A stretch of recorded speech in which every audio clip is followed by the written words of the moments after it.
ये देखिए कि कॉन्जुगेट से आप क्या समझते हैं। अब हम पढ़ते हैं डेफिनेशन।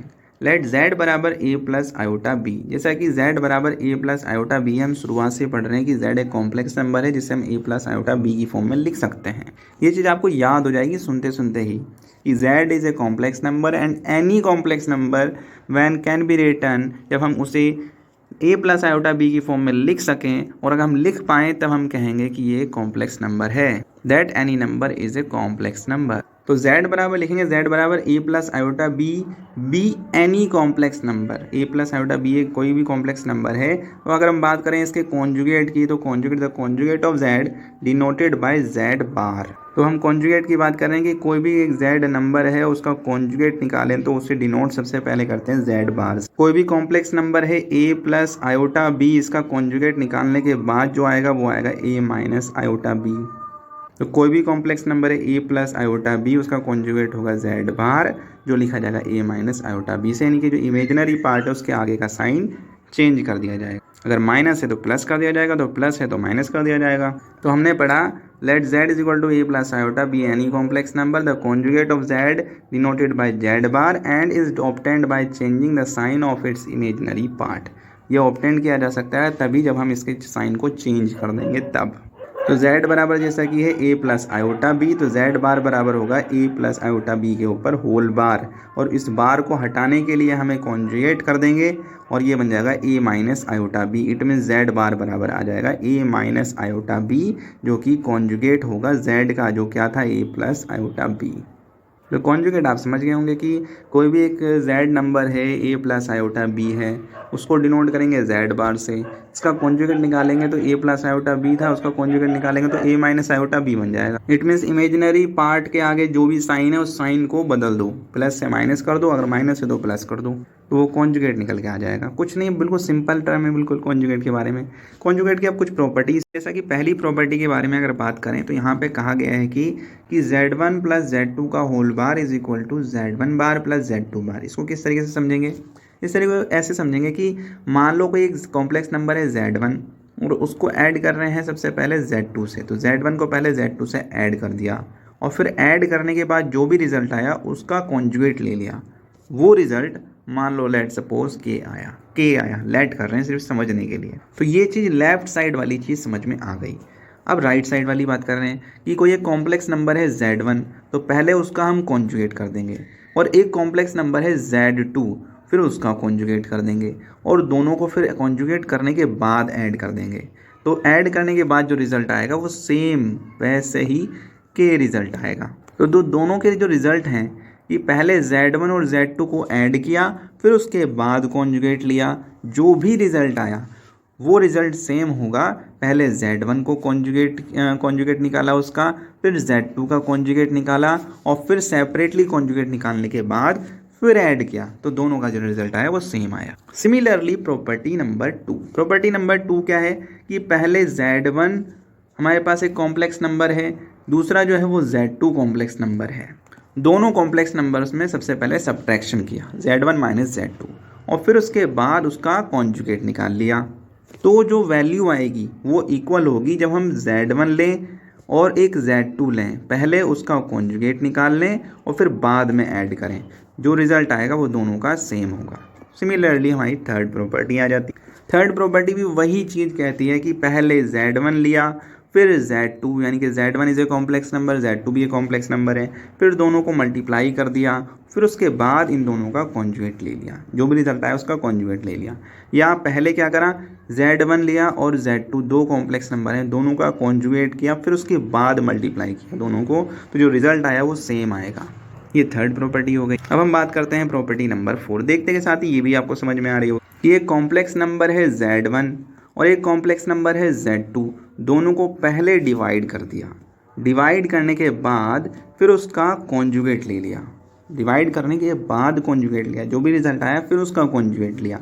या पहले क्या करा हमने, वो इक्वल होगा किसके कि हम सबसे पहले एक z1 कॉम्प्लेक्स नंबर लें और दूसरा z2 कॉम्प्लेक्स नंबर लें, ठीक है, फिर z1 का कॉन्जुगेट निकालें, फिर z2 का कॉन्जुगेट निकालें, फिर उसके बाद जाके हम उसे डिवाइड करें, तब जो रिजल्ट होगा वो दोनों का सेम होगा। ये प्रॉपर्टी नंबर 4 हो गई कि पहले z1 अपॉन में z2 किया, फिर उसका कॉन्जुगेट निकाला, या सबसे पहले Z1 का कॉन्जुगेट निकाला, फिर Z2 का कॉन्जुगेट निकाला, फिर दोनों कॉन्जुगेट्स को डिवाइड किया। तो दोस्तों जैसा कि मैं इस तरीके की वीडियोस डालता रहता हूँ, मेरे चैनल को सब्सक्राइब करें अगर आपको इस तरीके की वीडियोस पसंद आ रही हैं तो, और आपकी नीड को पूरा कर रही हैं तो, because your support is very necessary at that moment at this time. Property आती है हमारी कि कोई भी एक कॉम्प्लेक्स नंबर है, उस कॉम्प्लेक्स नंबर का हम कॉन्जुगेट अगर निकालें और फिर उसके बाद दोबारा उसका कॉन्जुगेट निकालें तो बराबर वही नंबर आ जाएगा। इट मीन्स कॉन्जुगेट का conjugate is equal to Z। इसे हम एक एग्जांपल के थ्रू समझते हैं। तो जैसा कि हम जानते हैं Z बराबर हम लिख सकते हैं A प्लस आयोटा B, और Z कॉन्जुगेट को लिख सकते हैं A माइनस आयोटा B।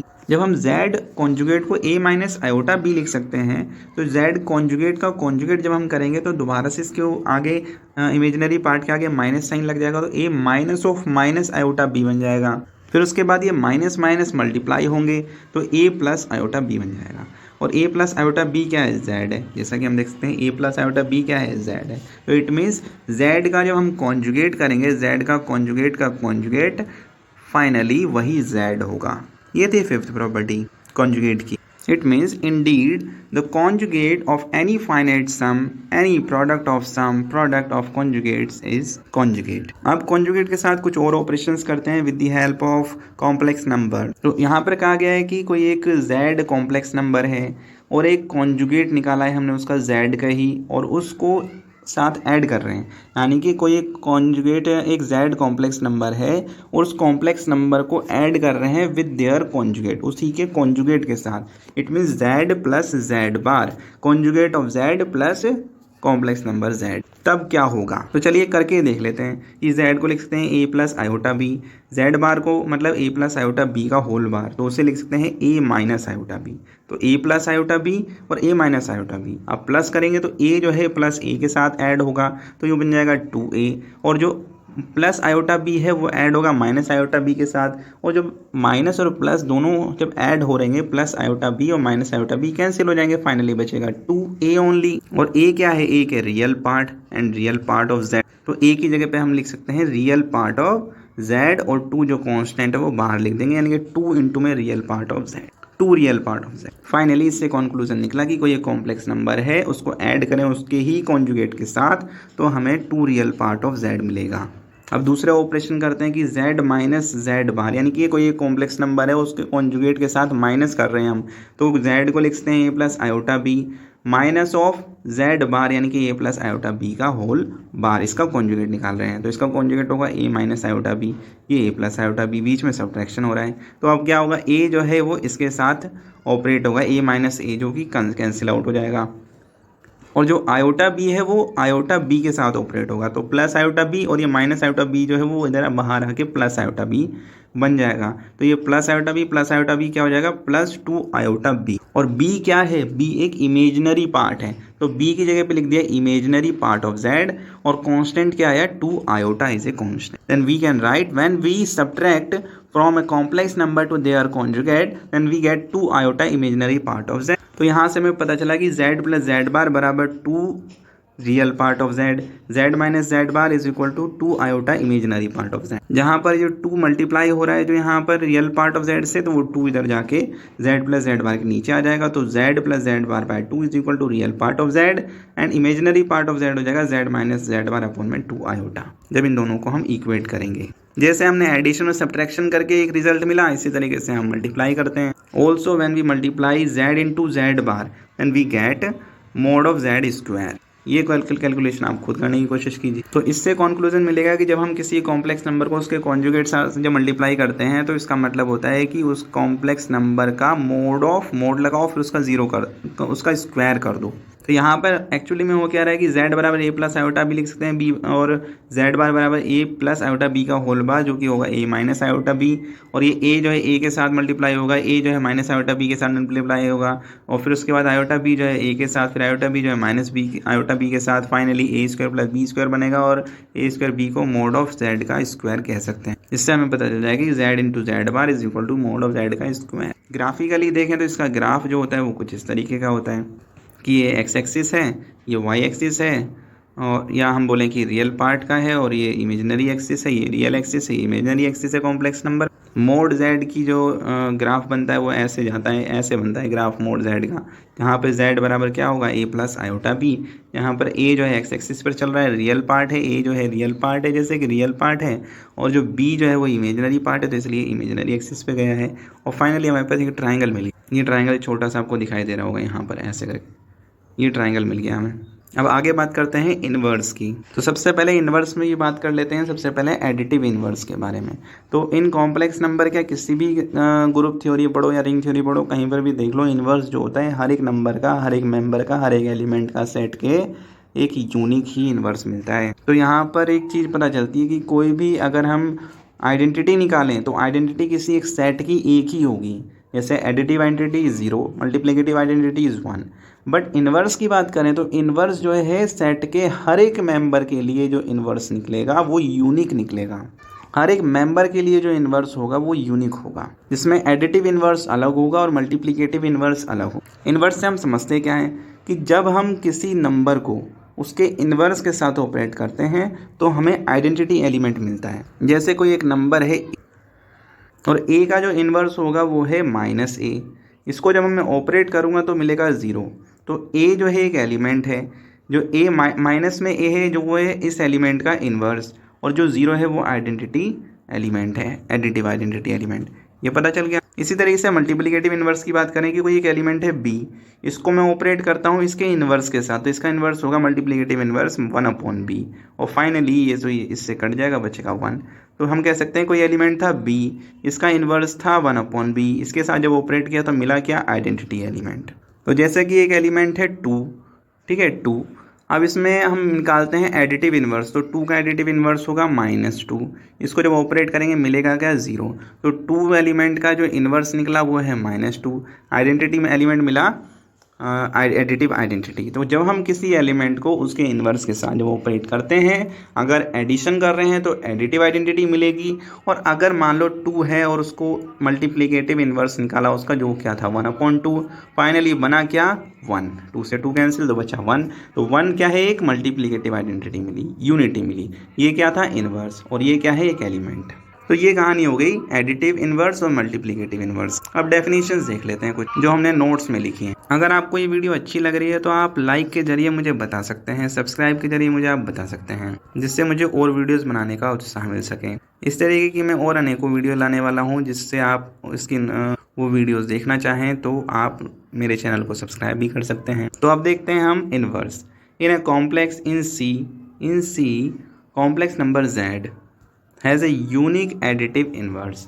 जैसे z बराबर a प्लस आयोटा b है, तो हमने जो एग्जांपल लिए है वो तो रियल के लिए, अब इमेजिनरी ले लेते हैं हम, यानी कि कॉम्प्लेक्स नंबर्स के एग्जांपल ले लेते हैं। कॉम्प्लेक्स नंबर में भी सेम है, कोई एक कॉम्प्लेक्स नंबर लिया जा रहा है और उसका इन्वर्स निकालें, तो ऐसा ही कोई कॉम्प्लेक्स नंबर निकालें कि जब हम उसे ऐड करें उस कॉम्प्लेक्स नंबर के साथ तो वो बराबर एडिटिव आइडेंटिटी मिल जाए। तो कोई भी कॉम्प्लेक्स नंबर है z, वो उसका z का यूनिक एडिटिव इन्वर्स होगा। तो यहाँ पे लेट मान लेते हैं z बराबर a प्लस आयोटा b है, देन इट्स गिवन जो इसका एडिटिव इन्वर्स होगा वो होगा -z, और -z को लिख सकते हैं -a minus iota b। We have, अब ऐड करके देख लेते हैं कि z को जब हम -z के साथ ऐड करेंगे, z प्लस -z, तो बनेगा क्या, z की जगह लिख सकते हैं a प्लस आयोटा b, और -z की जगह लिख सकते हैं -a माइनस आयोटा b। अब ये जो a है a के साथ ऐड होगा तो वो क्या हो जाता है, a minus a। Iota b जो है आयोटा b के साथ ऐड होगा तो ये हो जाएगा iota common b minus b। a से a कैंसिल, b से b कैंसिल, तो यहाँ पर बचा 0, यहाँ पे भी बचा 0, तो बचा क्या, 0 प्लस आयोटा 0। 0 प्लस आयोटा 0 हम 0 लिख सकते हैं, जैसे 0 की डेफिनेशन में हमने पढ़ा था कि 0 can be return in the form of A complex number which in the form of 0 plus iota 0, जो हमें यहाँ पे मिली। तो फाइनली 0 मिला। 0 क्या है, एडिटिव आइडेंटिटी है। लाइकवाइज इसी तरीके से बिल्कुल सिमिलरली अगर हम -z यानी पहले इन्वर्स लिख दें, फिर उसके बाद z लिखें, फिर उसके बाद अगर जब हम सॉल्व करेंगे तो हमें 0 ही मिलेगा, दोनों कंडीशंस। तो कोई भी एक कॉम्प्लेक्स नंबर है उसका एडिटिव इन्वर्स यूनिक होगा।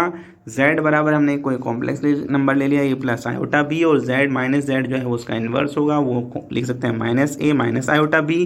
तो z माइनस z करेंगे, z प्लस इंटू में माइनस, यानी कि z को ऐड कर रहे हैं -z से तो हमें मिलेगा 0। इसी तरीके से -z को ऐड करेंगे +z से तो भी हमें मिलेगा 0।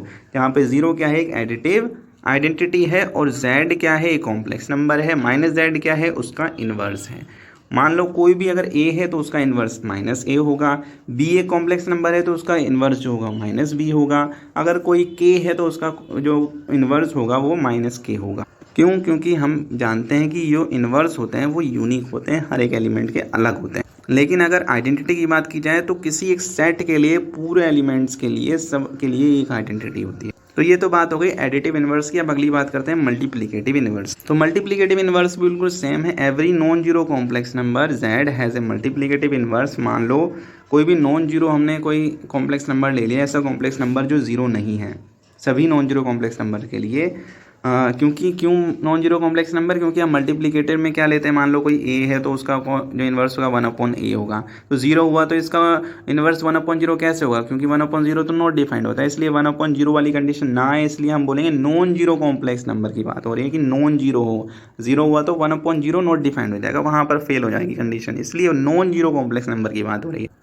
तो there exist one and only one, सिर्फ एक ही होगा जो कि नॉन जीरो कॉम्प्लेक्स नंबर का नॉन जीरो कॉम्प्लेक्स नंबर का जो इन्वर्स होगा वो z इन्वर्स होगा। तो कोई एक कॉम्प्लेक्स नंबर है z, उसका इन्वर्स z इन्वर्स हो, जो कि यूनिक होगा, वन एंड ओनली वन, सिर्फ एक ही एक, z dot z inverse is equal to 1 आएगा। उसका रिजल्ट भी क्या आएगा? यूनिटी आएगी, मल्टीप्लिकेटिव आइडेंटिटी आएगी। और अगर हम z इन्वर्स z कर दें तब भी 1 ही आएगा, यूनिटी आएगी। तो the z inverse is the z inverse, इसे हम z इन्वर्स कहेंगे। z inverse is same as a reciprocal of 1/z, 1/z ही है z इन्वर्स जो है। तो z को जब हम z को 1/z के साथ ऑपरेट करेंगे या हम 1/z को z के साथ ऑपरेट करेंगे, दोनों कंडीशन में मल्टीप्लिकेटिव आइडेंटिटी ही मिलेगी।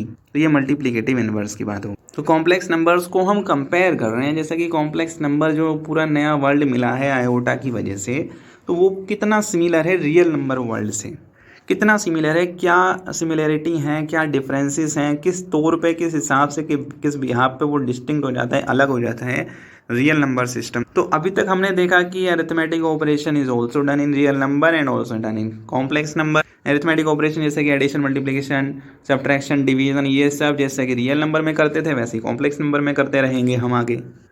और आगे डिस्ट्रीब्यूटिव लॉ हो गया, कम्यूटेटिव लॉ हो गया, एसोसिएटिव लॉ हो गया, ये जो लॉज हैं जैसे रियल नंबर में लगते थे वैसे कॉम्प्लेक्स नंबर में भी लगते रहेंगे आगे। फिर अगर हम बात कर रहे थे आइडेंटिटी की, तो जीरो भी एक एग्जिस्ट करेगा कॉम्प्लेक्स नंबर में। कुछ ऐसा सिमिलर चीज़ें पढ़ रहे हैं अभी तक हम कि जैसे रियल नंबर में होता है या वैसे ही कॉम्प्लेक्स नंबर में होता है। जैसे रियल नंबर में ग्रुप थ्योरी, रिंग थ्योरी में हमने पढ़ा कि कॉम्प्लेक्स नंबर के हिसाब से जो रियल नंबर में आइडेंटिटी एलिमेंट था, जीरो एडिटिव आइडेंटिटी था और 1 मल्टीप्लिकेटिव आइडेंटिटी था। इसी तरीके से कॉम्प्लेक्स नंबर वर्ल्ड के अंदर भी जीरो एडिटिव आइडेंटिटी रहेगा और मल्टीप्लिकेटिव आइडेंटिटी जो है वो 1 रहेगा। फिर इन्वर्स भी एग्जिस्टेंस में आता है कॉम्प्लेक्स नंबर के अंदर। कॉम्प्लेक्स नंबर में इन्वर्स जो होगा हर एक एलिमेंट का अलग होगा, z का जैसे -z होगा एडिटिव इन्वर्स। मल्टीप्लिकेटिव इन्वर्स की बात की जाए तो z का होगा 1/z या z इन्वर्स भी बोल सकते हैं, z की पावर -1। तो ये सिमिलरिटीज़ थी अभी तक जो हमने जितना भी पढ़ा, वो कॉम्प्लेक्स नंबर का इंट्रोडक्शन पढ़ा, आयोटा के बारे में पढ़ा, हमने देखा कि वो रियल वर्ल्ड से, रियल नंबर के सिस्टम के वर्ल्ड से कितना सिमिलर है, कितना मिलता जुलता है। यही चीज़ हम कंपैरिजन कर रहे हैं अभी तक। तो हम कॉम्प्लेक्स नंबर सिस्टम को समझने की कोशिश कर रहे हैं कि वो रियल नंबर सिस्टम से कितना मिलता जुलता है। तो यही कंपैरिजन कर रहे हैं, कंपैरिजन विद रियल एनालिसिस। अब इसी तरीके से जब हमने पहले सब्जेक्ट्स में, जैसे कि पिछले सेमेस्टर के सब्जेक्ट्स में हमने रियल एनालिसिस एक सब्जेक्ट पढ़ा था, रियल एनालिसिस में जितने भी ऑपरेशंस थे सारे के सारे वो रियल नंबर्स के ऊपर बेस थे, रियल नंबर्स के हिसाब से चलते चले आ रहे थे। बहुत सारी प्रॉपर्टीज़ थी, बहुत सारी कंडीशंस थी, बहुत सारी वर्डिंग थी, वो सारी रियल एनालिसिस में हम पढ़ते चले आ रहे थे। अब उस रियल एनालिसिस को भी कॉम्प्लेक्स एनालिसिस से कंपेयर करेंगे हम कि कॉम्प्लेक्स एनालिसिस में कितनी सिमिलरिटीज़ हैं जो रियल एनालिसिस से मिलती जुलती होंगी। तो यहाँ पे लिखा है many of the properties of the real number system are hold in complex number system C. बहुत सारी प्रॉपर्टीज़ हैं जो रियल नंबर सिस्टम्स में हैं और वो कॉम्प्लेक्स नंबर सिस्टम में भी हैं, वो प्रॉपर्टीज़ होल्ड कर रही हैं। जो रियल नंबर सिस्टम में तो है ही हैं, वो होल्ड कर रही थी रियल नंबर सिस्टम में, वैसे ही कॉम्प्लेक्स नंबर सिस्टम में होल्ड कर। बट लेकिन कुछ डिफरेंसेस आ जाते हैं। There are remarkable differences as well as, कुछ रिमार्केबल नोटिसेबल डिफरेंसेस हैं जो रियल एनालिसिस को कॉम्प्लेक्स एनालिसिस से अलग करती हैं, या जो कॉम्प्लेक्स एनालिसिस को रियल एनालिसिस से अलग करती हैं। जैसे एग्जांपल के तौर पे द कॉन्सेप्ट ऑफ ऑर्डर की कॉन्सेप्ट जो थी वो रियल एनालिसिस में थी, लेकिन कॉम्प्लेक्स एनालिसिस में आने के बाद वो ऑर्डर की कॉन्सेप्ट खत्म हो जाती है। वो ऑर्डर की concept in the real number system does not carry over to the complex number system. ये कॉम्प्लेक्स नंबर सिस्टम के अंदर कैरी नहीं की जाएगी, आगे अब नहीं ले जाई जाएगी। ऑर्डर की थ्योरी हम नहीं पढ़ेंगे, ऑर्डर नहीं पढ़ेंगे कॉम्प्लेक्स नंबर सिस्टम के अंदर, क्योंकि वहाँ पर ये नहीं है। अब आगे अगली बात करें तो भाई फॉर टू कॉम्प्लेक्स नंबर्स, दो कॉम्प्लेक्स नंबर ले लिए, Z1 जो कि A1 प्लस आयोटा B1 है, Z2 A2 plus iota B2 है, ये दो कॉम्प्लेक्स नंबर्स हैं। अब आगे बता रहे कि वेयर B1 और B2 जीरो नहीं होने चाहिए। B1 और B2 अगर जीरो हो गए तो हम दोबारा से रियल एनालिसिस में जाके पढ़ जाएंगे, रियल एनालिसिस में पहुंच जाएंगे। कॉम्प्लेक्स एनालिसिस में ही रहने के लिए B1 और B2 not equal to zero, ये जीरो नहीं होने चाहिए। B1 B2 non zero elements होने चाहिए, क्योंकि कॉम्प्लेक्स नंबर सिस्टम में ये सारे सिर्फ ऐसे एलिमेंट्स हों जो सिर्फ कॉम्प्लेक्स नंबर सिस्टम के अंदर ही मौजूद हों, रियल नंबर सिस्टम में ना हो। तो इस चीज़ को हम एक डायग्राम से समझते हैं कि हम Z1 और Z2 उन नंबर्स की बात कर रहे हैं जो कॉम्प्लेक्स नंबर्स हैं, सिर्फ रियल नंबर्स नहीं हैं। इसके अंदर जो ये जो व्हाइट वाला कलर आप देख रहे हैं, ये व्हाइट वाला कलर ये रियल नंबर है, मान लो, जिसमें नेचुरल नंबर भी आते हैं, whole number, integer, real number, ये सब है। और ये जो सी, ये जो ब्लू वाला पार्ट देख रहे हैं आप, ये कॉम्प्लेक्स नंबर वाला हिस्सा है। तो हम उन नंबर्स की बात कर रहे हैं जो कॉम्प्लेक्स नंबर हैं लेकिन रियल नंबर नहीं है। तो ऐसे सेट की बात हो रही है, ऐसे एलिमेंट्स की बात हो रही है जहाँ पर कॉम्प्लेक्स नंबर हो, रियल नंबर ना हो। इसीलिए हम B1 not equal to zero और B2 not equal to zero बोल रहे हैं, क्योंकि यहाँ पर राइट वाले पार्ट में B1 और B2 दोनों अगर ज़ीरो भी ले लें तो वो इस वाले हिस्से में पहुँच जाएगा, वाइट वाले हिस्से में। तो इसको ना करने के लिए हम C माइनस, यार इन कॉम्प्लेक्स नंबर के अंदर से रियल नंबर माइनस कर दूँ, जो भी एलिमेंट्स बचे उन एलिमेंट्स में जो B1 B2 है वो जीरो नहीं होगा, इमेजिनरी पार्ट जीरो नहीं होगा। तो कोई भी दो कॉम्प्लेक्स नंबर लिए हैं, Z1 बराबर A1 plus iota B2 iota B1 and Z2 बराबर A2 plus iota B2, where B1 B2 are not equal to 0 and the statement such that Z1 less than Z2, Z2 greater than equal to Z1 are meaningless in complex analysis। यानी inequalities जो वाली inequalities की चीज़ें जो थी वो जो real analysis में एग्जिस्ट करती थी, अब वो कॉम्प्लेक्स एनालिसिस में आने के बाद ये सारी मीनिंगलेस थिंग्स हो जाएंगी कि Z1 एक कॉम्प्लेक्स नंबर है, वो ग्रेटर देन है कॉम्प्लेक्स नंबर Z2 के, या कोई एक Z3 कॉम्प्लेक्स नंबर है वो लेस देन और equal to Z4 complex number के बराबर है, लेस देन इक्वल टू है। तो ये इनइक्वलिटीज़ वाली चीज़ें जो हैं वो मीनिंगलेस है, ये एग्जिस्ट नहीं करती, यहाँ पे आके ये प्रॉपर्टी होल्ड नहीं करती कॉम्प्लेक्स नंबर सिस्टम के अंदर कि कोई एक कॉम्प्लेक्स नंबर किसी दूसरे कॉम्प्लेक्स नंबर से बड़ा है, या कोई एक तीसरा कॉम्प्लेक्स नंबर चौथे कॉम्प्लेक्स नंबर से लेस देन और इक्वल टू है। तो कंपेरिजन में एक दूसरी पहली प्रॉपर्टी ऑर्डर की जो आप कैरी ओवर नहीं की जाएगी रियल एनालिसिस से कॉम्प्लेक्स एनालिसिस में, और दूसरी प्रॉपर्टी इनइक्वलिटी वाली, ये भी कैरी ओवर नहीं की जाएगी रियल एनालिसिस से कॉम्प्लेक्स एनालिसिस में। And also certain things which we take for granted as impossible in R, जो रियल नंबर में आना मुश्किल है। जैसे जब मैं e की पावर x ले लूँ, e की पावर कॉम्प्लेक्स नंबर लूँ तो वो एक रियल नंबर आ जाए, ये बहुत मुश्किल है, ये इम्पॉसिबल जैसी बात है। क्या कि e की power complex number is equal to real number, या sine of complex number is equal to real number, ये इम्पॉसिबल बात है। जो ये रिजल्ट नहीं होगा, ये इम्पॉसिबल है। Are perfectly correct and very ordinary, कि वो परफेक्टली करेक्ट रियल नंबर मिल जाए, ऑर्डिनरी नंबर मिल जाए, ऐसा इम्पॉसिबल है, इम्पॉसिबल है जो रियल नंबर की फॉर्म में हमें रिजल्ट मिल जाए when we are calculating and using the complex numbers in a sine x form and e की power x form, where x is a complex number and we can say complex variable in the complex analysis where x is interpreted as a complex variable। तो real analysis से complex analysis में आने के लिए जो e की power मान लो कोई कॉम्प्लेक्स नंबर है बराबर रियल नंबर नहीं हो सकता। यहाँ पे साइन या बोलो कॉस, इसमें अगर कॉम्प्लेक्स नंबर अगर मैं ले लूँ, इसमें अगर कॉम्प्लेक्स नंबर ले लूँ तो इसका रिजल्ट रियल नंबर में नहीं हो सकता, परफेक्ट नंबर में नहीं आ सकता। ये सारी इम्पॉसिबल थिंग्स हैं जो रियल एनालिसिस में होती थी लेकिन अब कॉम्प्लेक्स एनालिसिस में नहीं होंगी। तो ये था comparison of complex number to the real analysis. अगर आपको ये वीडियो अच्छी लगी हो तो आप इसे लाइक कर सकते हैं, चैनल को सब्सक्राइब करें। इस तरीके की और वीडियोस पाने के लिए आप अपने बेल आइकन को भी क्लिक कर दें, जिससे जैसे ही मैं कोई वीडियो अपलोड करूं तो लेटेस्ट नोटिफिकेशन आप तक पहुंच पाए। मैं ऐसी वीडियो डालता रहता हूं, आपकी ये वीडियो अगर नीड पूरी करती हैं तो इस चैनल को जरूर सब्सक्राइब करें। हम अगली वीडियो में पढ़ेंगे graphical representation of A complex number, modulus in A complex number, geometrical meaning of A complex number, geometrical meaning of sum of a complex, and many more interesting things. Thanks for watching. Thank you very much.